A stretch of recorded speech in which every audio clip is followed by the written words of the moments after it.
ha prevalecido durante muchísimo tiempo la idea de que para alcanzar la felicidad suprema, para tener derecho a penetrar en el reino de los cielos, los hombres debían vivir necesariamente en medio de la pobreza, pues tan solo los malos vivían en la abundancia. En los tiempos futuros, por el contrario, los hombres mejores, aquellos por medio del perfeccionamiento gradual de sus poderes espirituales, se van acercando cada vez más a Dios, o sea a la fuente del infinito bien, adquirirán la fuerza para atraer así y para gozar de todas las mejores cosas de la tierra. Cuando vivimos de conformidad con la más completa aplicación de la ley, nuestra vida se convierte en un continuo goce de las cosas terrenales, habiendo adquirido el poder necesario para gozarlas, aunque nunca el de atesorarlas, porque es ley que rige en todos los órdenes de la naturaleza, en las plantas, en los insectos, en los animales superiores, lo mismo que en el hombre, que para poder gozar y disfrutar de lo nuevo, de las cosas que se van adquiriendo, es preciso primeramente desprenderse de lo viejo y caduco.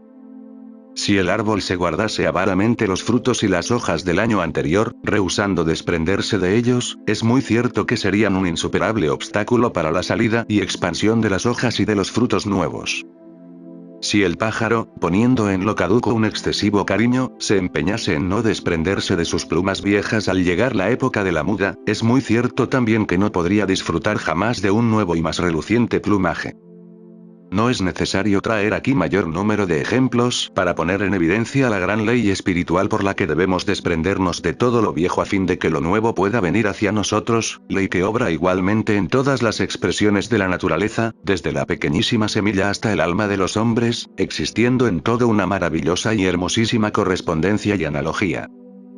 La misma ley gobierna el crecimiento y la florescencia de un árbol y el crecimiento y la florescencia de nuestro espíritu, solamente que con respecto a nuestro espíritu es mucho más variada y más complicada en su acción.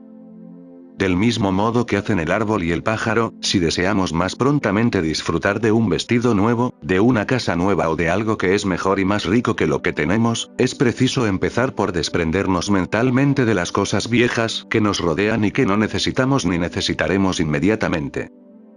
Si nos empeñamos en vivir rodeados de cosas medio estropeadas o de trastos viejos, solo por el gusto de conservarlos, cerramos indefectiblemente el camino a las cosas mejores y nuevas que podrían venir hacia nosotros.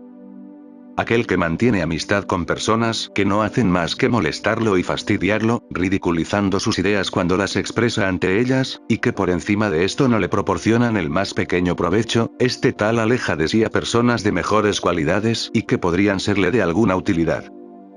Si nos encariñamos con los vestidos viejos y andrajosos, y los guardamos avaramente tan solo por no querer darlos o que, si acaso los vendemos, empleamos una buena parte de nuestras fuerzas en regatear algunos centavos, alejamos de nosotros cada vez más los vestidos nuevos y mejores, pues la fuerza mental que hemos puesto en lo viejo representa precisamente la misma fuerza que, dirigida por mejores caminos, nos hubiera traído seguramente un plan o manera para ganarnos algunos centenares de dólares, en vez de unos pocos centavos. La fuerza que ponemos en la conservación excesiva de las cosas y los cuidados que nos exige su prolongada posesión, sobre todo la de aquellos objetos que no hemos de usar ya, es la que malgasta nuestro poder mental o espiritual y nos priva de adquirir cosas nuevas y mejores. El empleo de este poder en el cuidado y conservación de las cosas que ya no son de ninguna utilidad nos perjudican extraordinariamente. Muy cierto es, sin embargo, que nadie conserva los juguetes ni los vestidos de su infancia, y mucho menos las mil preciosidades sin ningún valor con que cuando niño acostumbraba a llenar sus bolsillos. ¿Por qué? Porque uno sabe que ha crecido y que sus vestidos de la infancia no han crecido, y que, por consiguiente, no son ya de ninguna utilidad para él. Como sabe también que necesita sus energías y su tiempo para la adquisición de cosas que le plazcan más y le sirvan mejor que las mil chucherías que tanto le gustaban de niño, del mismo modo que su cuerpo necesita más cantidad de ropa para cubrirse que el cuerpo del infante. Si conservamos en torno de nosotros más cantidad de cosas de las que necesitamos para nuestro uso y comodidad inmediata, ello nos significará una verdadera molestia, y no una molestia solamente, sino que ello también nos privará de adquirir cosas mejores y nuevas, que nos serían, por tanto, de mayor utilidad. Si por el afán de comer todo lo que nuestro dinero nos permite, nos atracamos en una sola comida, con lo que debiera haberse repartido en cuando menos en 3 de ellas, obligando al estómago a una excesiva labor, desnaturalizamos el fin por el cual precisamente ingerimos los alimentos. Si tenemos en el establo un caballo que no nos sirve para nada, nos será de mayor provecho venderlo y ahundarlo, antes que nos arruine con lo que come todos los días. Si el desván de nuestra casa está lleno de sillas desvencijadas y de otros trastos inútiles, o bien tenemos los cajones llenos de vestidos viejos y de retazos y trapos, que guardamos simplemente por el gusto de guardarlo o con la idea de que algún día podemos necesitarlos, será muchísimo mejor y nos aprovechará aún más venderlos o darlos a quien le sean de alguna utilidad, pues todas esas cosas viejas y fuera de uso, con los cuidados que exigen y que debiéramos prodigar a cosas nuevas y mejores, constituyen para nuestra mente una pesada carga. Son muchas, muchísimas las personas que viven arrastrando constantemente detrás de sí infinidad de trastos o de objetos inservibles y que ya no han de ser para ellas de ninguna utilidad. ¿Qué pensaríamos de un hombre que para conservar un peine o un calzador le pusiese una cadenilla y lo llevase siempre consigo arrastrando? Pues bien, no pocas veces echamos cadenillas de esta clase a nuestra mente y a nuestro espíritu. Para mucha gente, la casa propia que habita o que tiene a otros alquilada constituye una de estas verdaderas cadenas. Las contribuciones y las reparaciones les comen las rentas y aún más, de modo que las fuerzas mentales empleadas en los cuidados y en la ansiedad o las angustias que su posesión causa, representan quizás un capital mucho mayor, el cual, de haber sido mejor empleado, hubiera dado sin duda al propietario de la casa un rendimiento más equitativo. Uno de los secretos de los reyes de las finanzas, de los hombres que dominan el mundo de los negocios, consiste en que saben conocer cuándo y cómo tales posesiones dejan de tener para ellos alguna utilidad. Y al obrar así lo hacen siguiendo un método puramente espiritual. Los hombres que ven las cosas desde lejos, saben elegir el momento propicio para deshacerse de aquellas propiedades que ya no les podrán ser de ninguna utilidad, y esas mismas propiedades son al momento adquiridas por los hombres que no saben ver más que lo inmediato, lo que tocan con las manos, adquisición de la que no solamente no sacarán provecho alguno, sino que hasta constituirá un serio obstáculo para más rápidas ganancias. El costo real y positivo de una propiedad o de un objeto cualquiera nos lo dice la totalidad de las fuerzas mentales puestas en su adquisición y en su conservación. El que conserva una cama ya inservible o una mesa desvencijada y vieja, o cualquier otra cosa por el estilo, y la traslada con sus demás muebles cada vez que muda de casa, y ha de calcular y estudiar el lugar donde la pondrá, y se inquieta y se preocupa al ver que le toma el sitio que necesitaría para otros objetos de la vida cotidiana, este tal va malgastando fuerzas por una cosa enteramente inútil, fuerzas que de ser mejor dirigidas le hubieran permitido comprar al menos un centenar de mesas o de camas nuevas. Este ciego deseo de conservar las cosas y de atesorar es lo que mantiene en la pobreza a muchísimas personas, lo que aumenta la miseria y la depauperación en las sociedades de los hombres. El hecho de atesorar meramente no es ningún negocio. Si todos los hombres retirasen cuanto fuesen ganando, viviendo con lo menos que es posible, y de continuo fuesen disminuyendo sus gastos, todos los negocios se irían acabando rápidamente, se paralizaría toda clase de transacciones, no tanto por la carencia de moneda, que yacería inútilmente en el fondo de baúles y de cofres, sino más bien porque de allá se irían marchando las gentes que necesitan ganar dinero. El gastar mucho, el vivir lujosamente, la fabricación de los artículos más costosos, la construcción de magníficas habitaciones, el deseo de obtener siempre lo mejor de lo mejor en todas las cosas, esto es lo que mantiene pujante el trabajo e impulsa al progreso de las artes, acrecentando la corriente de dinero que llena los bolsillos de la gente de todas clases y categorías. El solo hecho de atesorar no le trae ningún provecho, finalmente, al que atesora, y en cambio le produce grandes males y turbaciones. El avaro es un afortunado que no merece fortuna, pues ha adquirido de un modo u otro grandes cantidades de dinero tan solo para amontonarlo en el fondo de una cueva, dinero que no le da más satisfacción que la de poseerlo y de ir añadiendo cada día nuevas cantidades al montón, lo cual no es más que una verdadera manía, una forma de locura. De sus montones de oro no saca el más pequeño placer para su cuerpo y menos aún le proporciona la satisfacción del más insignificante gusto de naturaleza artística o intelectual.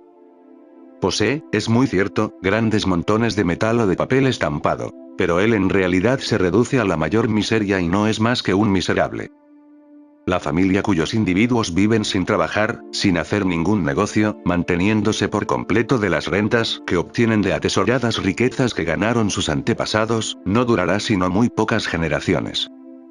esta familia morirá fatalmente, porque sus fuerzas y sus actividades espirituales caerán por completo en la inercia, debido a la continua falta de ejercicio. Viven la vida de los holgazanes, de los zánganos, y como en ese estado a una generación sucede otra generación, su mentalidad progresa muy débilmente. En este mismo país vemos que no existe ya ninguna de las familias ricas que vivían hace un siglo. En la mayoría de los casos que tenemos a la vista, las antiguas familias ricas han quedado pobres y han sido reemplazadas por las que dominan ahora en el mundo de los negocios y de las finanzas, es decir, por los hombres nuevos, pobres materialmente en su origen, pero muy ricos de fuerza mental. Estos han puesto en ejercicio su fuerza, y así han llegado a la cima de sus grandes éxitos. Pero no hay duda que sus nietos o bisnietos pueden llegar a ser totalmente pobres si se contentan con vivir de lo que les ha sido legado, sin poner en juego su propia mentalidad.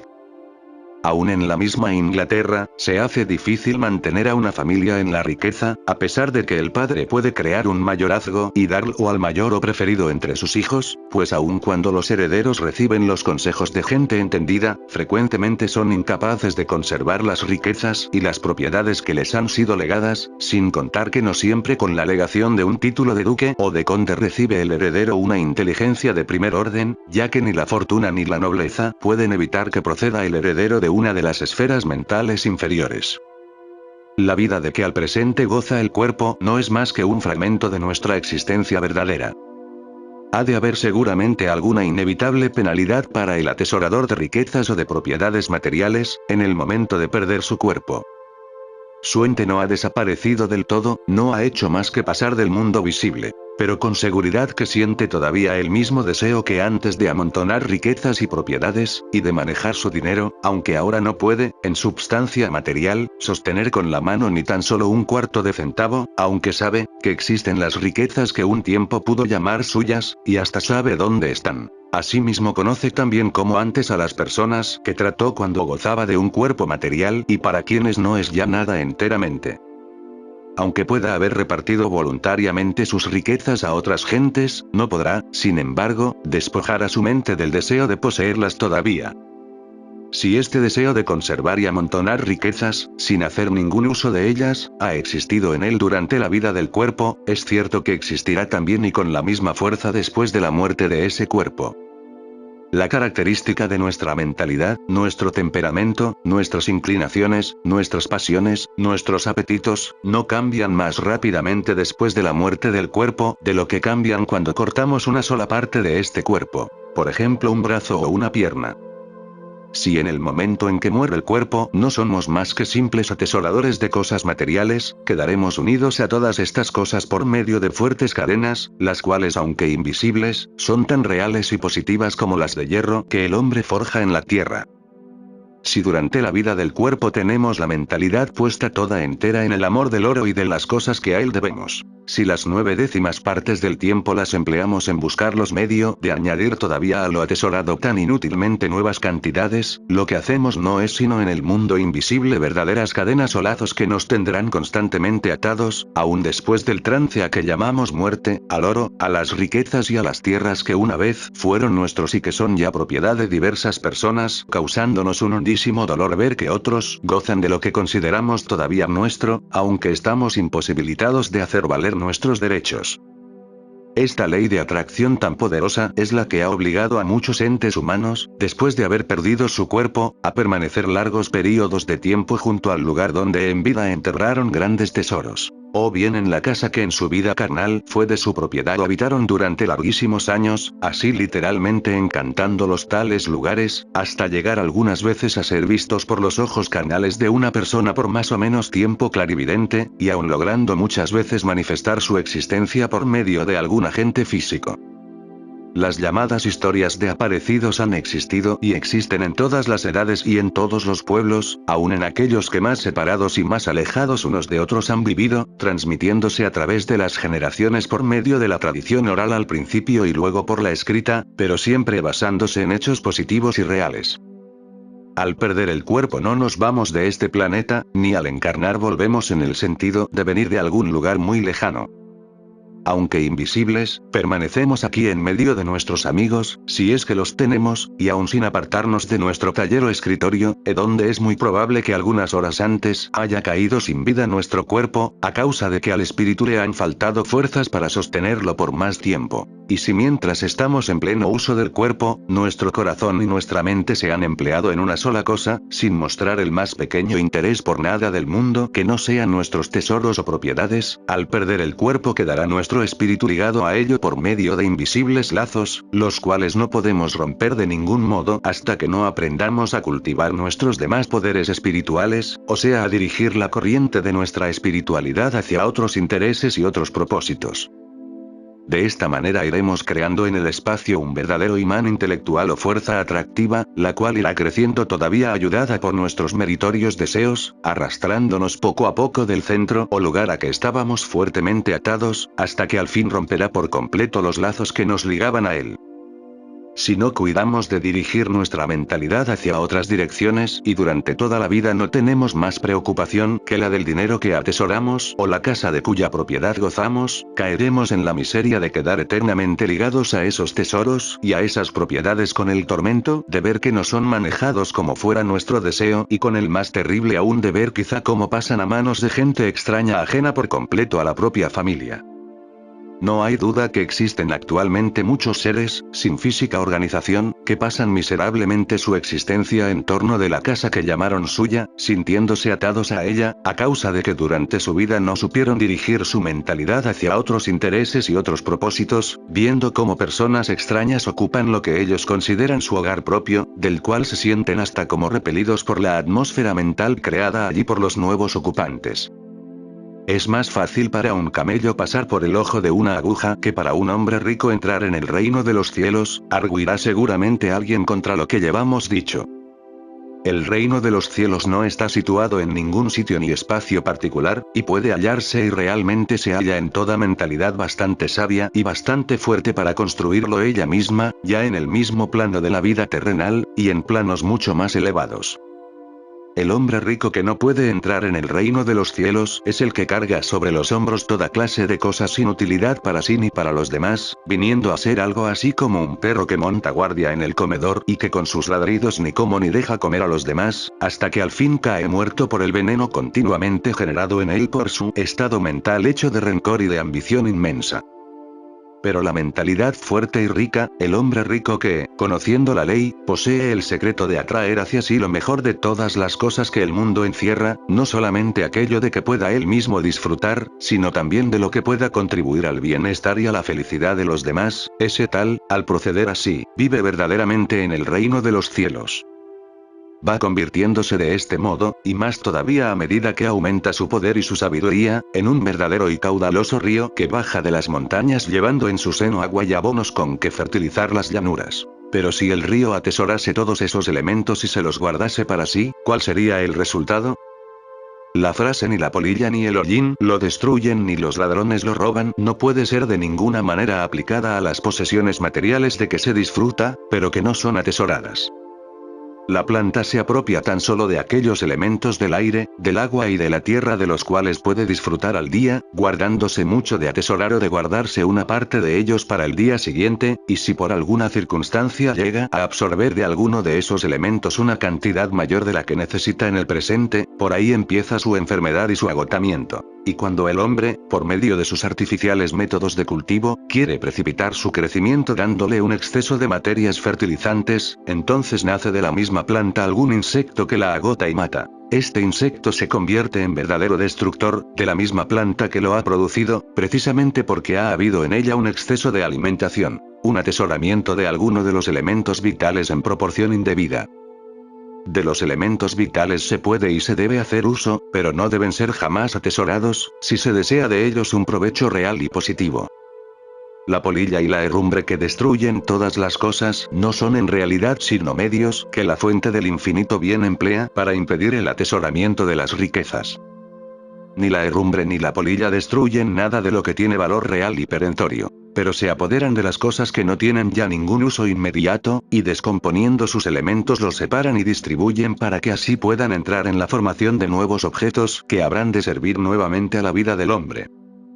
Si alguno pudiese ser el dueño de todo este planeta, en el sentido que el mundo da a esta palabra, sin embargo no podría usar más que de una pequeña porción de su aire, de su calor solar, de todos sus elementos vitales y de sus fuerzas, sin que le fuera dable más que satisfacer sus necesidades del momento presente, de suerte que si quisiese mantener su dominio sobre todo lo demás, este mismo deseo acabaría por destruir su cuerpo, y además su posesión del mundo no sería más que una farsa, pues ningún poder tendría sobre las revoluciones del planeta, ni sobre los climas, ni sobre las estaciones, ni sobre los terremotos, ni sobre las tempestades, ni tan siquiera sobre el curso de los ríos, ni tan solo puede el hombre hoy por hoy mantener su propio cuerpo en la tierra o el país que considera suyo, pues llega un tiempo en que el espíritu, sobrecargado de fatigoso trabajo, pierde el poder para vivificar por más tiempo el cuerpo.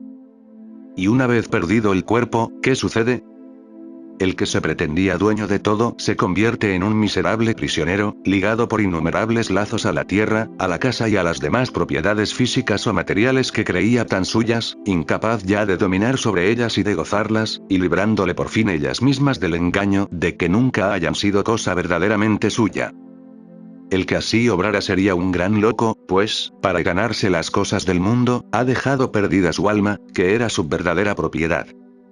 Quiero decir que el tal no ha sabido hallar su propia alma, o dígase el poder latente que existe en todo hombre capaz de ser desarrollado por medio de su fuerza mental para atraerse a aquellas cosas de cuyo uso necesita para vivir o para alegrar su existencia, abandonándolas enseguida para ir en busca de lo nuevo y de lo mejor. La observancia de la ley, que es común a todo lo que vive, y la cual consiste en desprenderse uno de lo viejo para ponerse en condiciones de recibir lo nuevo, del mismo modo exactamente que el cuerpo arroja fuera aquello que no puede asimilarse para convertirlo en huesos y músculos y sangre, dará al espíritu del hombre más y mayor poder, el cual lo pondrá también en camino de completar su dominio sobre todas las cosas materiales. De esta manera llegaremos a adquirir el poder necesario para curar a nuestro cuerpo de toda dolencia, haciéndolo tan perfecto, tan fuerte y tan sano que quede para siempre libre de cualquier enfermedad, llegando a ser capaces de usar de él del mismo modo que usamos de un vestido, poniéndonoslo y quitándonoslo cuando más nos convenga, y, libres de él, nuestro verdadero yo podrá moverse con independencia de todos los medios ordinarios de locomoción. Así podremos visitar todos los países, aun los más apartados, que nos parezca bien, fabricándonos donde más nos convenga un cuerpo nuevo para usarlo transitoriamente, lo cual ha sido ya hecho en las pasadas edades. Prodigios como estos han sido realizados, más o menos extensamente, por ciertas razas orientales, y no cabe duda alguna, por tanto, de que se repetirán normalmente en los tiempos futuros. La base para la atracción de todas las mejores cosas que el mundo nos puede proporcionar, consiste primero en rodearnos de ellas mentalmente y vivir con ellas, o sea representárnoslas por medio de lo que se llama, no con exactitud absoluta, la imaginación. Todas las cosas que llamamos imaginaciones son realidades positivas, son fuerzas de invisibles elementos.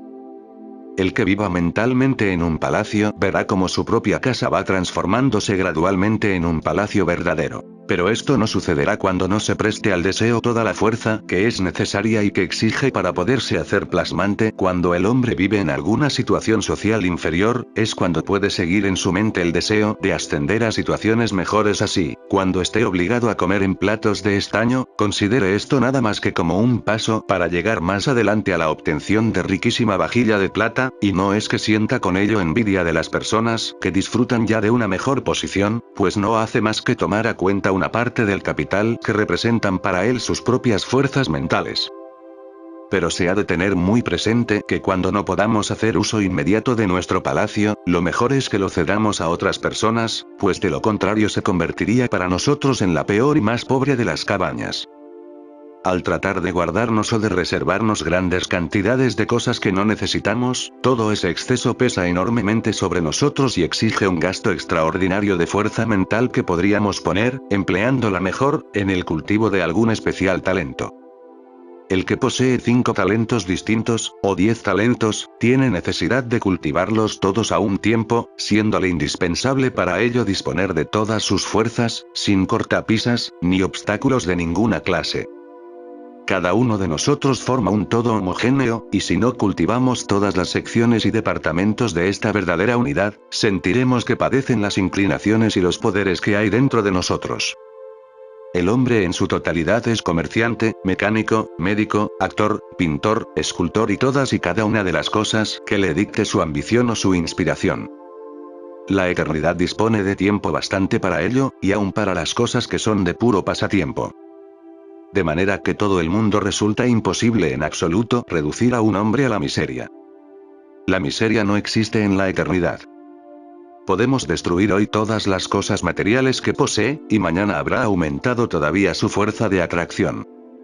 Hombres que viven actualmente en medio de nosotros demuestran, siquiera parcialmente, la verdad de esta ley. Y todavía vendrán otros hombres que la demostrarán más completa y más perfectamente, llenando durante su existencia al mundo entero con infinitas cosas que admirarán y maravillarán a las gentes.